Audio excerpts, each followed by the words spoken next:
प्यारे विद्यार्थियों, नमस्कार। आज हम एक अंग्रेजी गवर्नर जनरल लॉर्ड वेलेस्ली के बारे में बात करेंगे। लॉर्ड वेलेस्ली 1798 से 1805 तक अंग्रेज़ों का गवर्नर रहा था भारत में। वेलेस्ली एक बहुत बड़ा साम्राज्यवादी था। साम्राज्यवादी से हमारा तात्पर्य है कि अपने साम्राज्य को फैलाने वाला, यानी लॉर्ड वेलेस्ली चाहता था कि कंपनी का शासन पूरे भारत में हो, ईस्ट इंडिया कंपनी का। पर क्या आपको पता है कि वेलेस्ली कब से कब तक भारत का गवर्नर जनरल रहा? नहीं पता तो पता कीजिए। यही सब चीज़ें तो परीक्षा में पूछी जाती हैं। खैर, मैं बताता हूँ। लॉर्ड वेलेस्ली भारत का गवर्नर जनरल 1798 से 1805 तक रहा। कंपनी के शासन के विस्तार के लिए उसने एक बेहद सरल तरीका निकाला, जिसे सहायक संधि कहते हैं, जिसे सहायक संधि के नाम से जानते हैं। आज इस वीडियो में हम इसी पे चर्चा करेंगे कि क्या थी सहायक संधि और वेलेस्ली ने क्या क्या काम किए। इसको इंग्लिश में सब्सिडियरी अलायंस कहते हैं।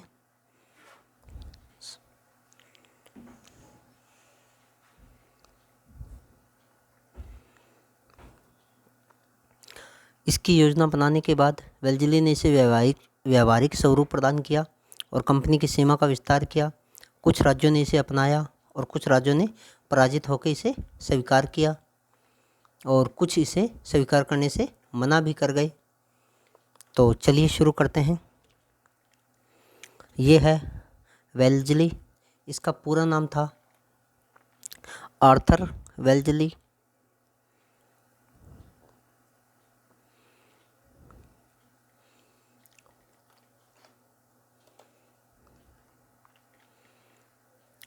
तो ये कहता था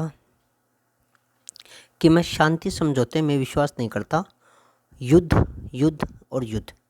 ये अगर आपसे कभी पेपर में पूछ लिया जाए कि मैं शांति समझौते में विश्वास नहीं करता, युद्ध युद्ध और युद्ध, तो ये किसने कही थी? तो ये लॉर्ड वेलेस्ली ने कही थी। लॉर्ड वेलेस्ली ने कही थी। और अपने आप को ये शेरे बंगाल कहता था। क्या कहता था? शेरे बंगाल। बंगाल का शेर भी कहता था अपने आप को।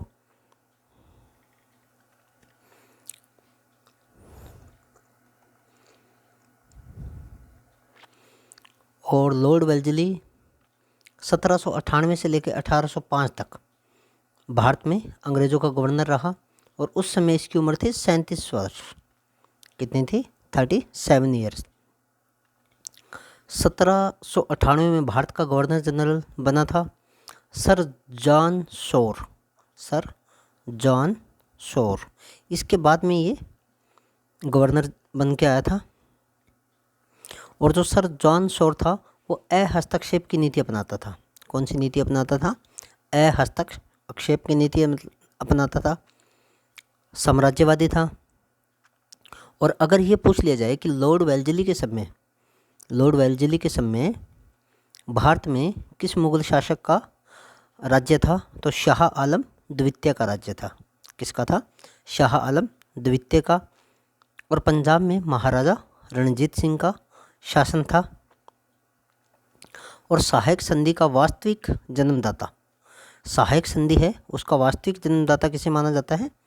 लॉर्ड वेलेस्ली को माना जाता है। परंतु इसका प्रथम प्रयोगकर्ता डुप्ले था। कौन था? फ्रांसीसी डुप्ले।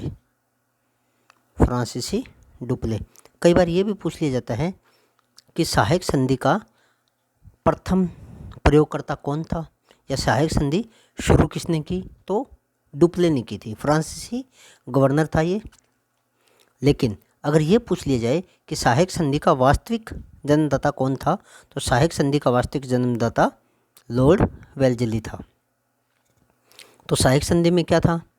कंपनी का आधिपत्य स्वीकार करना, अंग्रेजी सेना स्वयं के खर्च पे रखना, दरबार में एक अंग्रेजी रेजिडेंट रखना और बाहरी आक्रमण व आंतरिक विद्रोह से सुरक्षा करना।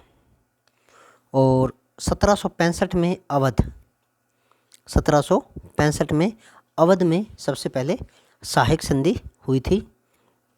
और हैदराबाद का जो निज़ाम था उसने 1798 में सहायक संधि को स्वीकार किया था। तो अगर ये पूछा जाए कि सबसे पहले किसने सहायक संधि को स्वीकार किया, तो 1765 में अवध में।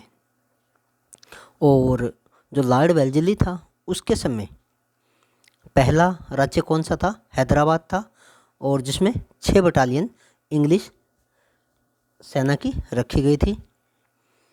टीपू सुल्तान मई 1799 में चौथे आंग्ल युद्ध में हारने के बाद में सहायक संधि के अंतर्गत आ गया था। 1801 में अवध में सादत अली खां था, ये 1765 में अंग्रेज़ों के अधीन आ गया था, लेकिन 1801 में दोबारा फिर से बीच में ये अधीन स्वतंत्र हो गया था, और 1801 में ये सादत अली खान था, उसने सहायक संधि को अपना लिया था, सब्सिडियरी अलायंस को। 1802 में पेशवा व अंग्रेज़ों के बीच बसीन की संधि हुई थी, ये भी सहायक संधि का ही रूप थी। इंदौर के होलकर राजाओं ने, इंदौर आजकल मध्य प्रदेश में है, भारत का सबसे स्वच्छ शहर है एमपी का इंदौर, यहाँ के होलकर राजाओं ने इसे स्वीकार नहीं किया था। तो ये भी एक महत्वपूर्ण बात है जो आपको याद होनी चाहिए। और सन 1800 में फोर्ट विलियम कॉलेज की स्थापना की थी कलकत्ता में सिविल सर्विस के लिए। तो ये थी सहायक संधि और लॉर्ड वेल्जली के बारे में कुछ प्रमुख बातें। अब आगे इनके बारे में कुछ और पढ़ते हैं, चलिए। सहायक संधि को एक्सेप्ट करने वाला रजवाड़ा राजा देसी रियासत अपनी फॉरेन पॉलिसी को कंपनी को सौंप देता था। क्या करता था? फॉरेन पॉलिसी, विदेशी जो नीति है वो कंपनी को सौंप देता था। इसका मतलब यह हुआ कि वह बिना कंपनी की अनुमति के किसी अन्य राजा से ना तो युद्ध कर सकता था और ना ही कोई संधि कर सकता था। राजा कंपनी की अनुमति के बिना अंग्रेज़ों के अतिरिक्त किसी अन्य यूरोपीय या अंग्रेज़ों के शत्रुओं को पनाह या नौकरी नहीं दे सकता था, यहाँ तक कि उन्हें दरबार में आमंत्रित करना भी मना था। ये सहायक संधि की शर्तें थे। इस संधि को स्वीकार करने वाला देसी रियासत अपनी सुरक्षा के लिए कंपनी के द्वारा दी गई सेना की एक टुकड़ी रखती थी, जिसका खर्च वह खुद वहन करेगी। सेना के खर्च के लिए नगद वार्षिक धनराशि या राज्य का कुछ इलाका कंपनी को देना पड़ता था, जहाँ से वो टैक्स के रूप में पैसे वसूलते थे। देसी रियासत अपने दरबार में एक अंग्रेज रेजिडेंट रखेगी और उससे समय समय पर शासन संबंधी सलाह लेती रहेगी। इसके बदले में देसी रियासत को क्या मिलता था? तो इसका जवाब है कि एक गारंटी मिलती थी कि किस बात की गारंटी भाई? कि ईस्ट इंडिया कंपनी ऊपर दी गई शर्तों के बदले सहायक संधि स्वीकार करने वाले राज्य को बाहरी आक्रमणों से सुरक्षा की गारंटी लेती थी, और देशी शासकों को यह भरोसा दिलाती थी, या यूँ कहें कि उन्हें आश्वासन देती थी कि कंपनी राज्य के आंतरिक शासन में हस्तक्षेप नहीं करेगी, पर सहायक संधि को स्वीकार करने वाले राज्य की विदेश नीति पर कंपनी का सीधा नियंत्रण स्थापित हो जाता था। इसलिए वेल्जली की इस चाल ने सब्सिडियरी अलायंस सिस्टम को एक्सेप्ट करने वाले राज्य को कंपनी का हितैषी बना डाला। तो ये थी सहायक संधि के बारे में।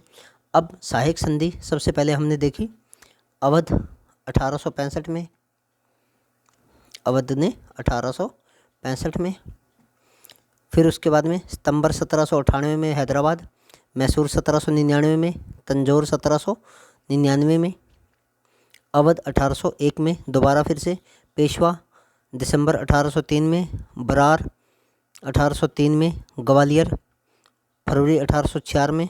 इनका नाम याद होना चाहिए क्योंकि कई बार वो ऐसे ही पूछ लेता है कि इनमें से किस राजा ने सहायक संधि को स्वीकार किया या नहीं किया। जोधपुर है, भरतपुर है, मछेड़ी है, बूंदी है, भरतपुर है, ये सब राजस्थान में है जिन्होंने सहायक संधि को स्वीकार किया था। और जो इंदौर के होलकर थे उन्होंने सहायक संधि को स्वीकार नहीं किया था। और ये भी एक महत्वपूर्ण बात है कि वेल्जली ने 1800 ईस्वी में कलकत्ता में नागरिक सेवा में भर्ती किए गए युवकों को, जो सिविल सर्विसेज होती हैं, आईएएस जो होते हैं आज के टाइम में, उनको पहले आईसीएस कहते थे, इंडियन सिविल सर्विस, प्रशिक्षित करने के लिए फोर्ट विलियम कॉलेज, ये कई बार पूछ लिया जाता है एग्जाम में कि फोर्ट विलियम कॉलेज की स्थापना किसने की? लॉर्ड वेल्जली ने, जो 1854 ईस्वी तक अंग्रेज़ों को भारतीय भाषाओं को शिक्षा देने के लिए चलता आ रहा था। 1806 में भारत भेजे जाने वाले प्रशासकीय अधिकारियों की शिक्षा व प्रशिक्षण के लिए इंग्लैंड में हैलीबरी में एक ईस्ट इंडिया कॉलेज खोला गया जहां नवयुवक प्रशासकीय अधिकारियों को 2 वर्ष का प्रशिक्षण देने की व्यवस्था की गई थी। तो ये कहाँ था? इंग्लैंड में हैलेबेरी। कहाँ था? इंग्लैंड में हैलेबेरी। तो इसी के साथ हमारा लॉर्ड वेल्लेस्ली के बारे में जो प्रमुख बातें थी वो आपको पसंद आई होगी, उम्मीद करता हूँ। तो एक बार दोबारा से देख लीजिए जो महत्वपूर्ण चीज़ें थी कि वेल्लेस्ली कहता था कि मैं शांति समझौतों में भी विश्वास नहीं करता, युद्ध युद्ध युद्ध ही करता हूँ। और शेर बंगाल कहता था अपने आप को, बंगाल का शेर कहता था। और जब भारत में आया था तो आयुक्त बन के आया था, बोर्ड का आयुक्त बन के आया था। 1798 से 1805 में रहा था, मतलब 1800 से 2 साल पहले और 5 साल बाद में, कुल 7 साल भारत में रहा था। जॉन शोर के बाद में आया था। जॉन शोर की हस्तक्षेप की नीति थी। और सहायक संधि सर्वप्रथम कौन लेके आए थे? डुप्ले लेके आया था। कौन लेके आया था? फ्रांसीसी डुप्ले लेके आया था। लेकिन वास्तविक संस्थापक किसे माना जाता है? लॉर्ड वेल्लेस्ली को माना जाता है। और कोलकाता में फोर्ट विलियम कॉलेज की स्थापना की थी सिविल सेवा के लिए। तो उम्मीद करता हूँ आपको ये लेक्चर पसंद आया होगा, ये जानकारी। और ये वेल्लेस्ली है, मिस्टर आर्थर वेल्लेस्ली इनका पूरा नाम था। तो अगर जानकारी पसंद आई हो तो GS by Ishwar sir channel को सब्सक्राइब करिए। Thank you, have a nice day.